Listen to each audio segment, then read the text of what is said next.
বিদ্যুৎ পরিষেবা যাতে স্বাভাবিক থাকে, কারণ রাজ্য সরকার বলছেন, রাজ্য সরকারের বিদ্যুৎ মন্ত্রী বলছেন যে বিদ্যুৎ উদ্বৃত্ত, সেটা অন্য রাজ্যেও পাঠানো হচ্ছে, অথচ আমাদের রাজ্যেই অন্ধকারে ডুবে থাকছে। এটা তো দুরকম হয়ে গেল না?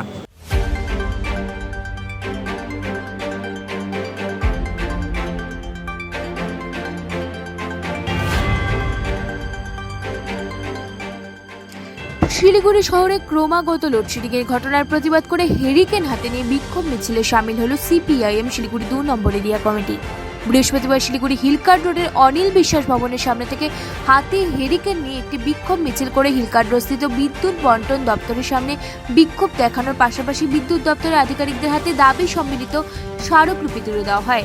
মূলত তীব্র দাবদাহে যেভাবে শহর জুড়ে লোডশেডিং হচ্ছে তাতে আম জনতার ভোগান্তির শিকার হচ্ছে।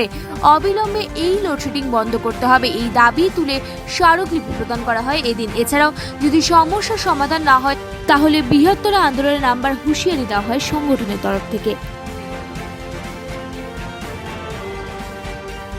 ডেপুটেশনের মূলত বিষয়টা হচ্ছে, আপনারা সকলে জানেন যে বিগত বেশ কয়েকদিন হলো গোটা শিলিগুড়ি শহরে, সারা রাজ্যের পাশাপাশি গোটা শিলিগুড়ি শহরে লোডশেডিং ব্যাপক আকার ধারণ করেছে। পূর্ব ঘোষণা ছাড়া বারবার লোডশেডিং হচ্ছে। সকালে রাতে শিলিগুড়ি শহরে বিভিন্ন অংশের মানুষেরা বসবাস করেন এবং বাইরেরও বহু মানুষ কর্মসূত্রে শিলিগুড়িতে আসেন। বহু ব্যবসায়ী রয়েছে, চাকরিজীবী রয়েছে, নার্সিংহোম রয়েছে প্রচুর শিলিগুড়ি শহরে, তারপরে শিক্ষাকেন্দ্র রয়েছে প্রচুর।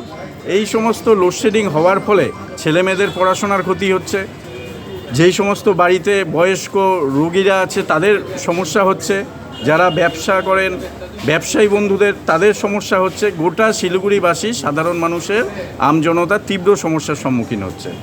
এই তীব্র দাবদাহের মরশুমে এরপরেও গরম আরও বাড়বে নিশ্চিতভাবে, এই ওয়েদার থাকবে না। তো আমাদের একটাই দাবি যে এই মরশুমে যাতে যে শিলিগুড়ি শহরে সাধারণ মানুষের লোডশেডিংয়ের কারণে কোনো হয়রানি হতে না হয়, ভবিষ্যতে যাতে এই ধরনের লোডশেডিংয়ের ঘটনা না ঘটে, বিদ্যুৎ পরিষেবা যাতে স্বাভাবিক থাকে, কারণ রাজ্য সরকার বলছেন, রাজ্য সরকারের বিদ্যুৎ মন্ত্রী বলছেন যে বিদ্যুৎ উদ্বৃত্ত, সেটা অন্য রাজ্যেও পাঠানো হচ্ছে, অথচ আমাদের রাজ্যেই অন্ধকারে ডুবে থাকছে। এটা তো দুরকম হয়ে গেল না?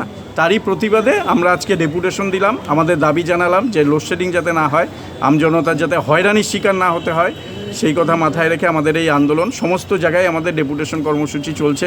এর পরেও যদি এই লোডশেডিং হয়, বিদ্যুৎ বিভ্রাটের কারণে যদি আমজনতার হয়রানি হয়, তাহলে কিন্তু আমরা আরও বড় ধরনের আন্দোলনে